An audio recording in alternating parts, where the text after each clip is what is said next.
Russia just test-launched a nuclear-capable intercontinental ballistic missile, and Vladimir Putin seized on the moment to deliver a very stark warning to the West. Our Pentagon correspondent Barbara Starr has more on Putin's threat and his powerful new weapon. What are you learning, Barbara?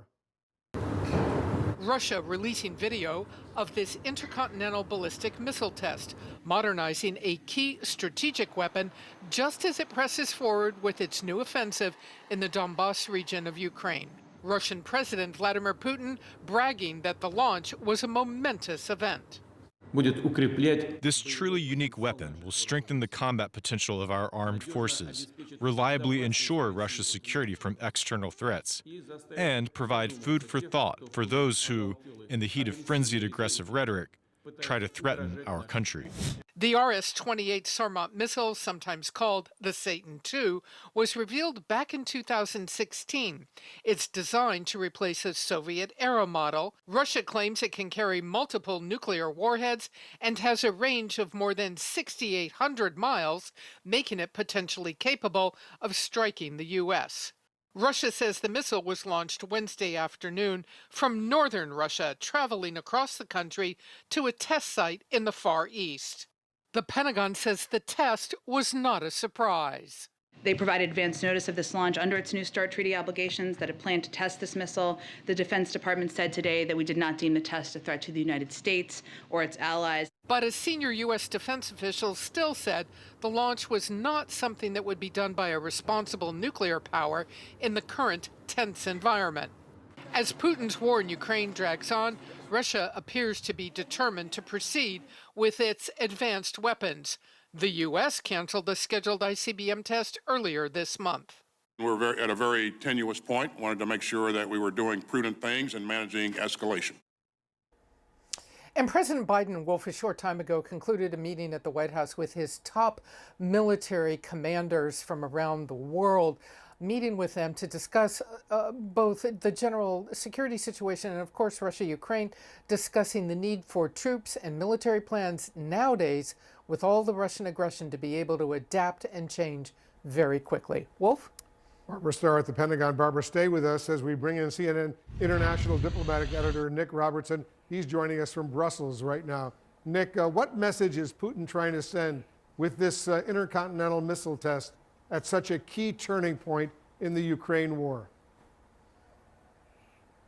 Yeah, I think there are two messages here. There's the message to the international community that despite how the war is going, we continue to test and develop our newest improved weapon systems, that we can do this while we're actually fighting a war. The war's going on to the west of Russia. This missile test was from the north of Russia all the way to the far east of Russia. So there's a message there that the army is capable, it's functional, it can do multiple things and fire these very big new sophisticated systems, upgrades from the Soviet era. But I think that it's the internal message that's perhaps more important for Putin at the moment. Part of this, the message that we just saw from him in Barbara's reporting there, was broadcast to Russians, and the announcement of this missile test brought to the Russians.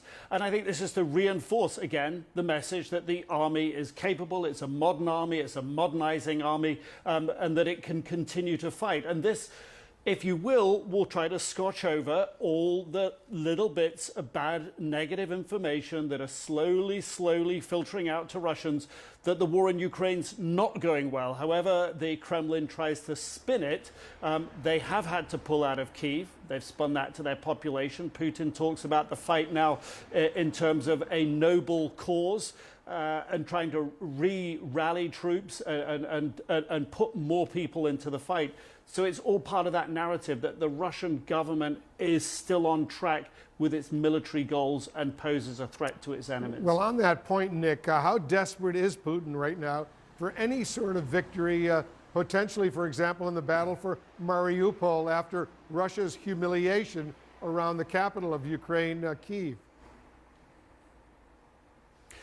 Mariupol is a fight that he's so committed to that if the Ukrainians were to be able to break through do this sort of what seems to be impossible at the moment, break through from the outside and relieve their forces inside. That would be a huge humiliation for Putin. That doesn't seem to be on the cards. But if he continues to stall and not be able to take this final piece of ground that's held by these few Ukrainian fighters that are left in there, that's going to be a humiliation for him. It's a humiliation to have not been able to take Kyiv. They've respun that was their intention. But if he gets bogged down in Donbass, that's going to be very hard to sell to the Russian people that they're not making gains, not getting the territory that he's been talking about. And of course, that will undermine his bigger aims, which are really to secure greater territory in the south and along the Black Sea. So he cannot afford another significant loss. So not being able to beat 1,000 fighters holding out in Mariupol for another several weeks, that just is not going to look good for him, Wolf, back home. Yeah, good point. You know, Barbara, you're over at the Pentagon. President Biden says weapons and ammunition are flowing into Ukraine daily, he says, from the U.S. and other NATO allies. But the administration is also preparing for yet another $800 million package of military aid for Ukraine. Are they bracing for the long haul? Well, I think longer than perhaps they might have originally planned, who knows, but there is another 800 million that is being assembled to go in. It is going to focus very heavily on artillery and ammunition. Those are the key items that the Ukrainians need for this fight in eastern Ukraine. Right now, the focus is on getting weapons into Ukraine in order to help those forces defeat the Russians. Over the long haul, decisions will have to be made about what future weapons capabilities might be transferred into Ukraine to keep them secure over time. Wolf? Barbara Starr at the Pentagon, Nick Robertson outside EU headquarters in Brussels. Thanks to both of you. Joining us now is Tom Foreman to talk about this. Tom, what do we need to know about this? Well, the test itself was not a surprise to the U.S. The Russians let the U.S. know that it was going to happen. This is a launch that occurred from the Cosmodrome in Plesetsk, flew about 3,500 miles and landed on the Kamchatka Peninsula. It was tracked by U.S. forces the entire time it was in flight. So what were they actually tracking?